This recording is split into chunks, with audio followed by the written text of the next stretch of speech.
story begins with the Lord of the universe, Lord Jagannath, the world that recognizes just 7 wonders, should come to Odisha to see a land full of wonders, where 4.5 crore people are bound by one identity, bow before one Lord, the Lord that gives the world the message that everything uneven is evil, everything abstract is unique and beautiful, the Lord who doesn't have palm and feet, eyelids, are ruling the universe, and we Odiyas call him Amokariya. The land of unique art, culture and heritage that believes in having everything yet being humble, loves the way we are. We are foodie, we are devotional, we are shy and simple. We do not believe in blowing our own trumpet. Yet the world today is talking about us, one state that is breaking the barriers, led by the Lord, who teaches us to stand for what is right, to hold our identity with utmost pride and honor. That's Odisha, a state that believes in divinity, simplicity, and celebrates diversity.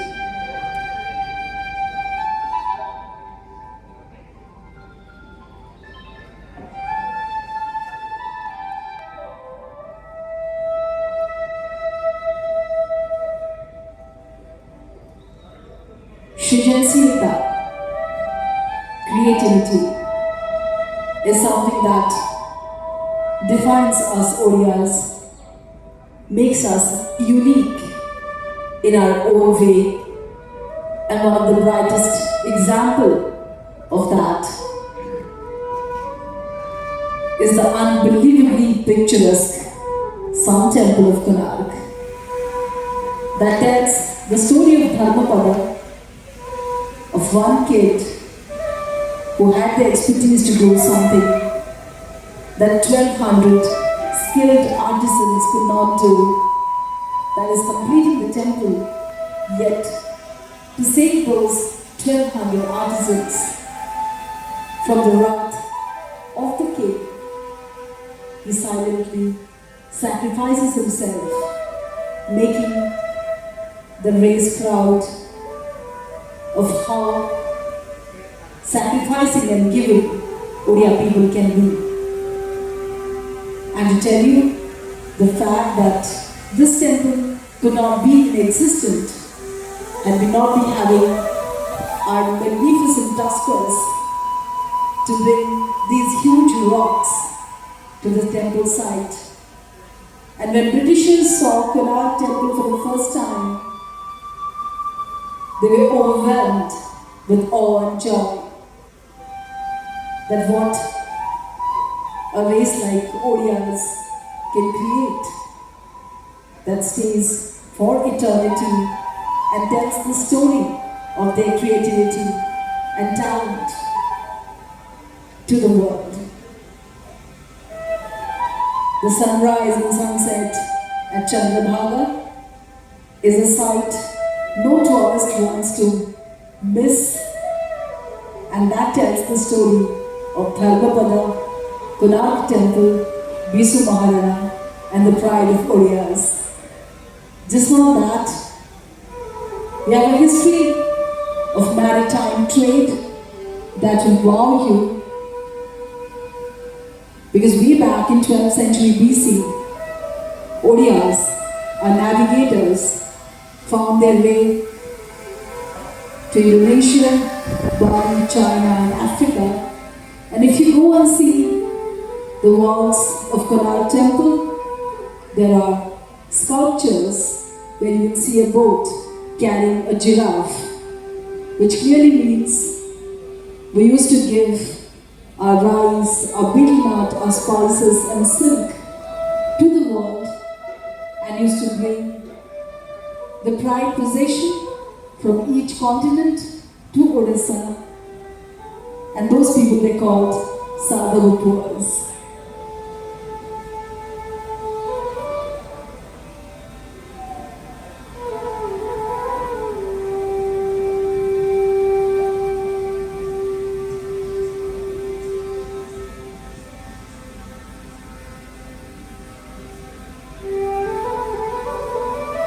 The state of divinity is also the land of diversity, with a coastline of 480 kilometers. We are proud of our aquaflora and fauna, of our wildlife, our jungles, and our tuskers that are known across the country for their magnificent look, for their strength, structure, for their ivory. We call them Goja, we call them Hati, and they live in the legends, they live in our stories, they live on our temple architecture, they live in our handicraft, our weavings, they live in our gods and goddesses. They are a part of Odia culture, especially when the Odisha celebrates Lakshmi Puja, Dhenkanal celebrates Gajalakshmi Puja, when the goddess of wealth, Mahalakshmi, is sitting on an elephant, and when the goddess that gives you blessing of wealth chooses an animal to sit on, what can be a better Bahan than a tusker himself? In the deep forests of Odisha lived these tuskers, and one fine day the greed of humans broke some barriers and these tuskers were attacked.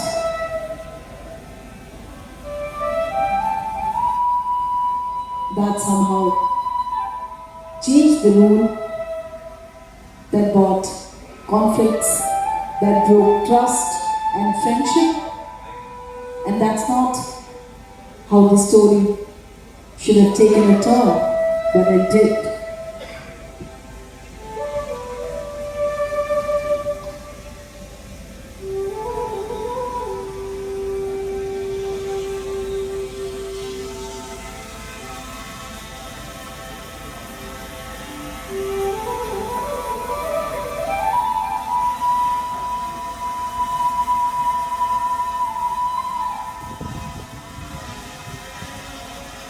The tiny villages of Odisha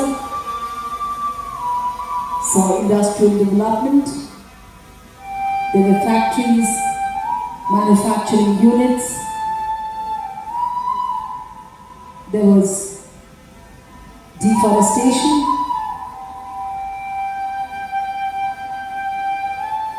Trees were cut. Industries were built.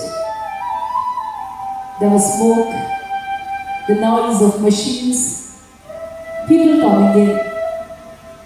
But that was where the tuskers lived, confused, lost, homeless.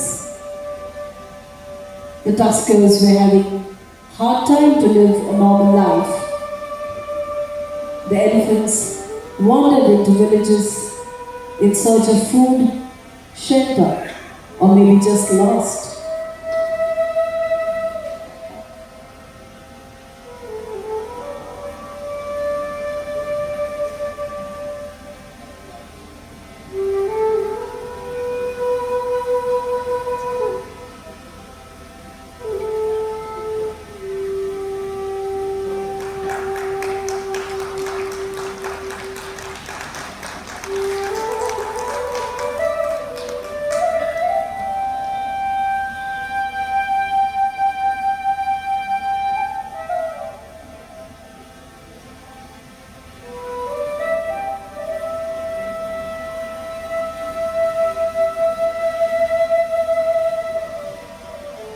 they say, human needs are unlimited. Development was a journey that never stopped. Lands were demarcated, encroached upon, dams were built. A portion of the forest lost its existence. Home to thousands of elephants were long gone, hungry, tired, out of their homes. Where would the elephants go?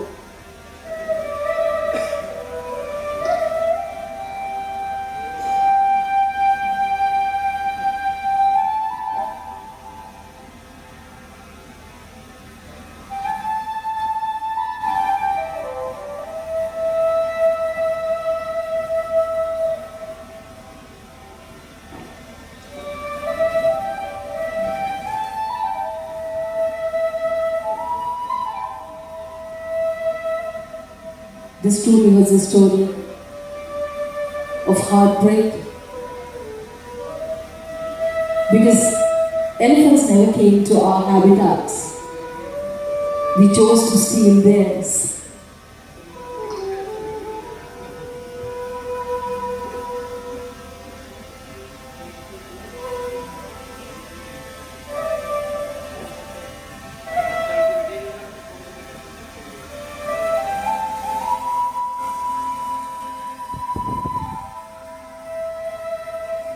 The species that is known to be peace-loving, calm, kind, humble and giving.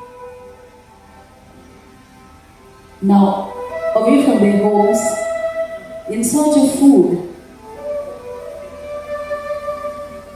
found their way to villages, ate the crops, tried to find water, shelter, near human habitats, and were seen as enemies. They say, what you do not know, you fear the most. And when the wild invades into human habitat, they are always seen as dangerous. That is making the bond between humans and elephants complicated, violent, hostile.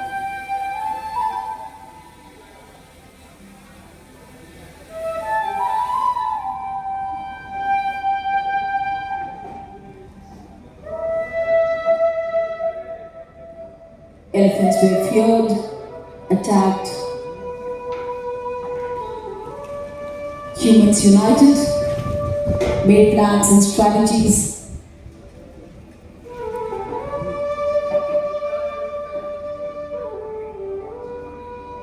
For these elephants not to enter their habitats. And it was a bloody war that no one apprehended coming.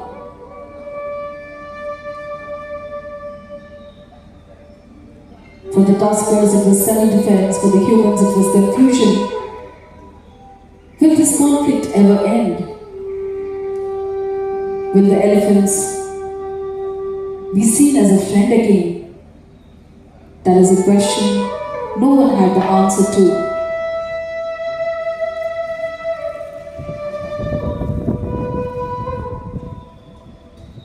News spread like forest fire. Media projected elephants as human killers, crop destroyers. People feared elephants. The elephants who once were the friend of humans suddenly turned enemies.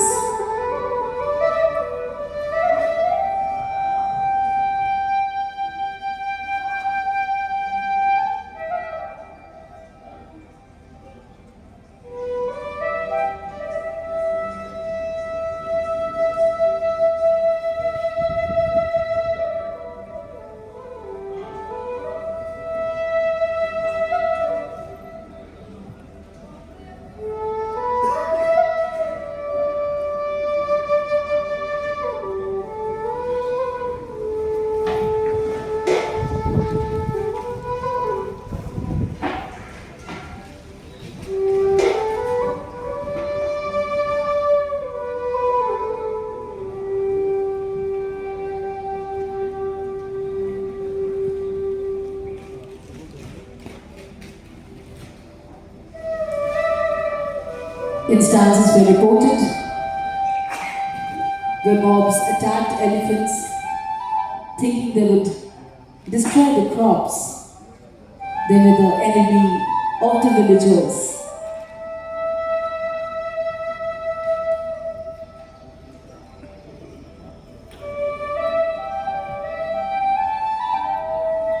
But this story had to change. The perspective, the narrative had to get positive. So the NGOs, the organizations, the forest department came forward, taking the right initiatives, saving the jungle, saving the elephants, making people aware that elephants have always been the friends of humans since the dawn of humanity, and that we did not see them as destroyers of crop or animals, meaning any harm to humans. Slogans were made, awareness camps were organized, and as they say, after the darkest of night, the sun rises again, and a bright positive energy changes the world. These hard work definitely did pay off. The tuskers were seen as friends again. The bonding that was long tarnished started to mend. With the help of the forest officials, the elephants who wandered into cities and villages were rescued, well fed, rested, and sent back to their natural habitat.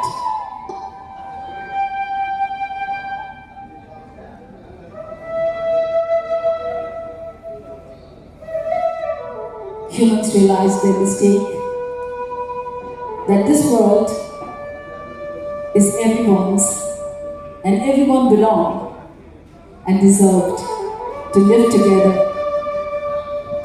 That a point of conflict, a reckless arrogance of thinking, this world deserves humans more, has always led to apocalypse, and we are a smarter generation to understand.